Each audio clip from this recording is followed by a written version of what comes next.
A lot of women make this mistake when they're evaluating men. Yeah, they make this mistake, and this mistake is you don't look at the record of the man. I'll explain to you what I mean by that. You see, a lot of women, when they're evaluating men, especially men in their late 20s, 30s, men like myself, right? It's very easy for some women to say, oh, how much does that man have in the bank? I get it. I get where that perspective is coming from. But I don't think from a man's perspective, right, that is not the sustainable way, realistic way to evaluate a man, especially a man in his late 20s, 30s, especially in his early 30s. That's not the best way, because let me tell you what happens. In real life, life happens. People make money, people lose money. I've made money, I've lost money. I've created businesses that failed. It's life. And that's what I always say to women. You always got to be realistic with a real perspective when you're evaluating men, especially if you want to do relationships, right? You have to be able to look at what is the record of the man.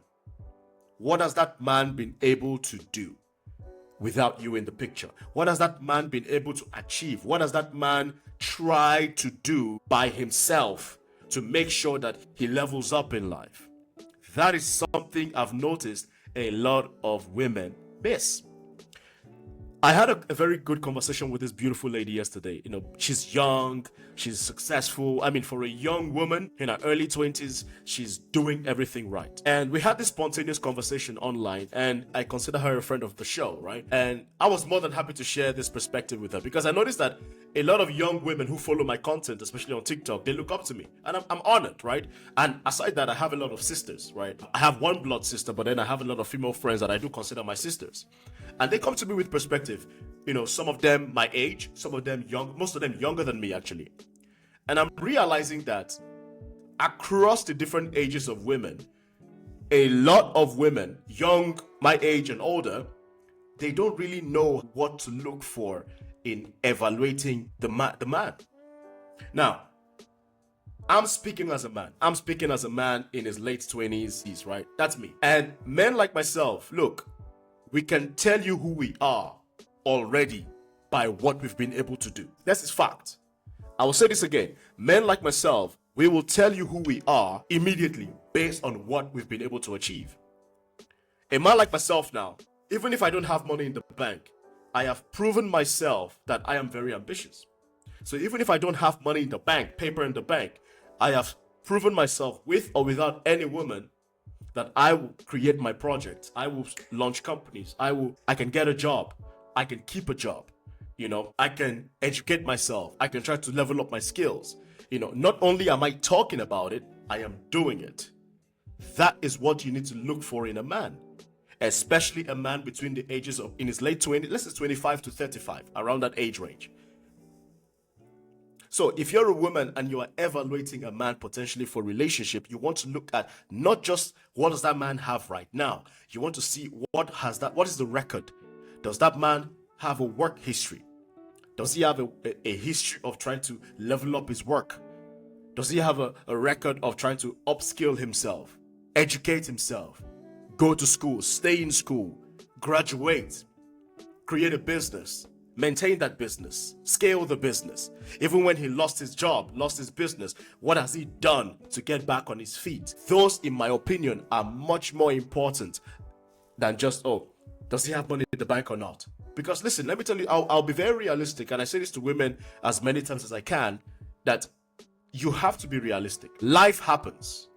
Life happens, bro. Life happens to everybody, including men. Men are not immune from life. See, you can be working, earning a good income, and life happens. Bam! You lose your job. I've lost my job twice in my life. Both times, nothing to do with me. I've lost my job twice. Both times, nothing to do with me. And I'm not ashamed about it, because yes, I lost my job, but I had skills. I'm a salesman. I had a record of getting jobs in sales just off my skill. So if I lost one job, I had a chance of getting another job, and I did. And I'm employed right now. You see what I mean? And not only that, I am also a very ambitious man. I don't just talk about things, I create them. I've said for the longest time, I've always wanted to be in media. So guess what I did? I didn't just talk about it, blah, blah, blah. I created my YouTube channels, I created my TikTok pages, and not only did I create them, I am posting consistently for a year on these pages. So those are the qualities, in my opinion, women need to focus on more, including other things. But I just feel like this is critical, because I have conversations with women that come into my live streams, right? We talk, and it's always, but the guy said, he said. I'm like, yeah, you got to look at the record, man. You have to look at the record of the man. What has that man been able to do without you in the picture? That's the thing you got to look for, and you don't want to be emotional about this. It's critical. If the man has been a bum before he met you, he will continue to be a bum when you're with him. That's life. This is how I judge men. You understand? This is how I judge men. So maybe you could glean a thing or two from this, because this is how I judge men. I judge a man based on the record of what he's been able to do. I don't judge a man whether he's broke or not. That's not my business. No, I don't, because I understand that life happens. I've been broke before. I'm not ashamed about it. But even if I've been broke before, I realize that I have the skills, I have the tenacity, I have the ambition to come back up. And to me, that's the most important thing. Because a man that has skills, a man that is ambitious, a man that wants to win, he will always find a way to win. And those are the qualities I feel like a lot of women need to focus on a bit more, rather than just, oh, does he have money in the bank or not? There's nothing wrong with that. I just believe looking at the man's track record is a more sustainable way of evaluating men. Let me know what you think. Do you agree with me? Do you think I'm talking crap? More than happy to hear from you. Peace out.